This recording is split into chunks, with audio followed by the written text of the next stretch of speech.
दोस्तों business cycle theme अभी की ट्रेंडिंग इन्वेस्टमेंट थीम है और बंधन म्यूचुअल फंड्स के द्वारा उसका नया एनएफओ लॉन्च हुआ है। दोस्तों बंधन business cycle fund NFO investment के लिए हाईली रेकमेंडेड एनएफओ है और ये बाकी बिजनेस साइकिल एनएफओ से कुछ अलग है। तो आज इस वीडियो में हम एनएफओ रिव्यू करने वाले हैं बंधन बिजनेस साइकिल फंड के बारे में। तो ये एक ओपन एंडेड इक्विटी प्रकार की स्कीम है जो कि फॉलो करने वाली है business cycle based investment theme को। तो ये एनएफओ ओपन हुआ है 10 सितंबर 2024 को, क्लोज होने वाला है 24 सितंबर 2024 को और इस एनएफओ पीरियड में इन्वेस्ट करने से आपको 10 रुपए एनएवी के हिसाब से यूनिट्स मिलेंगे। तो दोस्तों इस एनएफओ रिव्यू की जानकारी अच्छे से समझने के लिए इस वीडियो को अंत तक देखना बेहद जरूरी है। अगर अभी तक आपने चैनल को सब्सक्राइब नहीं किया तो जल्द से जल्द चैनल को सब्सक्राइब करें और बेल आइकन प्रेस करना बिल्कुल ना भूलें। दोस्तों सबसे पहले हमें जानना है कि बिजनेस साइकिल क्या होती है, वो काम कैसे करती है और उसमें इन्वेस्टमेंट क्यों करना चाहिए। दोस्तों जब भी कोई बिजनेस का ग्रोथ होता है तो वो एक साइकिल में आगे बढ़ता है जिसमें उतार चढ़ाव भी आते हैं और उसकी एक साइकिल होती है जिसमें अलग अलग फेज होते हैं। जैसे कि जब बिजनेस आगे बढ़ रहा होता है तब एक्सपांशन फेज होता है, जब टॉप पर पहुंच जाते हैं तब पिक होता है, फिर जब नीचे नीचे स्लो डाउन होना शुरू होता है तो उसे कॉन्ट्रैक्शन कहते हैं और जब एकदम कंप्लीटली लो हो जाता है तब उसे स्लम्प कहते हैं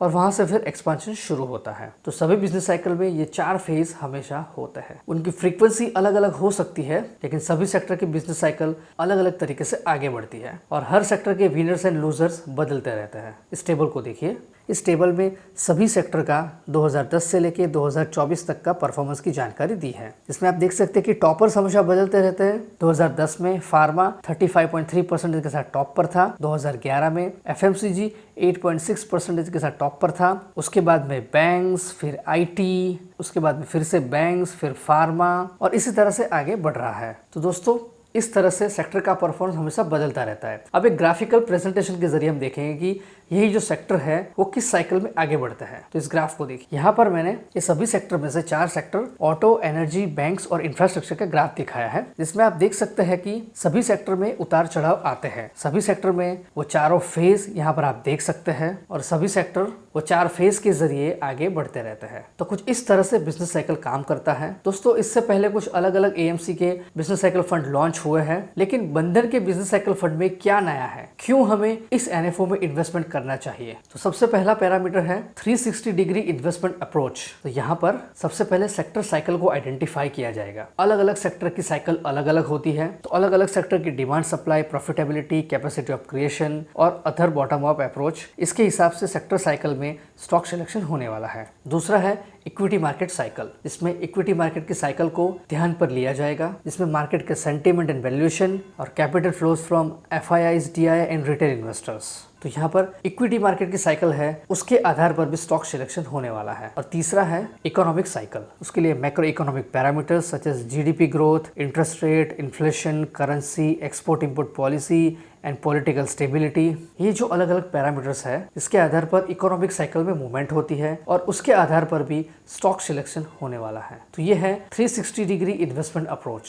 स्टॉक सिलेक्शन फ्रेमवर्क की बात करें तो सेक्टर सिलेक्शन रहेगा top down approach and stock selection में management quality, company fundamentals and valuation, इसके आधार पर स्टॉक सिलेक्शन होने वाला है। और इस एनएफओ का बेंचमार्क इंडेक्स है निफ्टी 500 टोटल रिटर्न इंडेक्स, मतलब कि निफ्टी 500 में जो 500 स्टॉक है उसी में से करीब 45 से 60 स्टॉक का पोर्टफोलियो इस एनएफओ के लिए बनाया जाएगा। और दोस्तों इसके लिए इस एनएफओ के लिए निफ्टी 500 में से टॉप 5 सेक्टर को डेविएट किया गया है। इस टेबल को ध्यान से देखिए, यहाँ पर आप देख सकते हैं कि निफ्टी 500 स्टॉक का वेटेज और बिजनेस साइकिल स्ट्रेटेजी का उसी स्टॉक का वेटेज, जैसे कि बैंक्स में निफ्टी 500 में 20% वेटेज है लेकिन इस बिजनेस साइकिल स्ट्रेटेजी में वेटेज रहेगा 18%।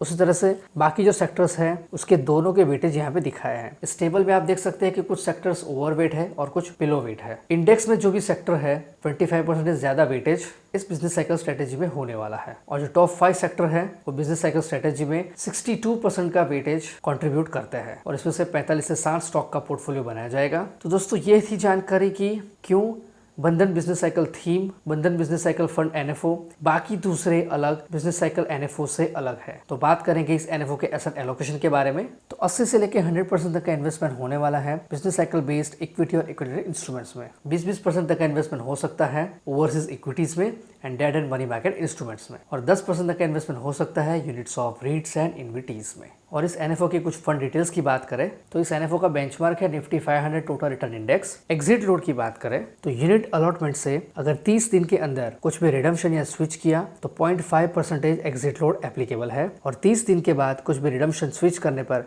कोई भी एग्जिट लोड एप्लीकेबल नहीं है। मिनिमम इन्वेस्टमेंट लिमिट की बात करें तो लमसम परचेज आप कर सकते हैं मिनिमम 1000 रुपए और 1 रुपए के मल्टीपल्स में, और एडिशनल परचेज भी आप कर सकते हैं 1000 रुपए और 1 रुपए के मल्टीपल्स में। रीपरचेज और रिडम्पशन हो सकता है मिनिमम 500 रुपए से, और SIP भी आप 100 रुपए और 1 रुपए के मल्टीपल्स में शुरू कर सकते हैं मिनिमम 6 इंस्टॉलमेंट के लिए। SWP 200 रुपए से और STP 500 रुपए से शुरू कर सकते हैं। इस एनएफओ के फंड मैनेजर हैं मिस्टर विशाल बिहरिया एंड मिस रितिका बेहरा, जो कि संभालेंगे इक्विटी का पोर्शन। मिस्टर हर्षल जोशी संभालेंगे डेट का पोर्शन, मिस रितिका बेहरा और मिस गौरव सत्रा संभालेंगे ओवरसीज इक्विटी पोर्शन को। इस एनएफओ में डायरेक्ट एंड रेगुलर दोनों ही प्लान्स अवेलेबल हैं, और ऑप्शन में growth and income distribution come capital withdrawal और उसमें पे आउट एंड इन्वेस्टमेंट, सभी प्लान एंड ऑप्शन इस एनएफओ में इन्वेस्टमेंट के लिए अवेलेबल है।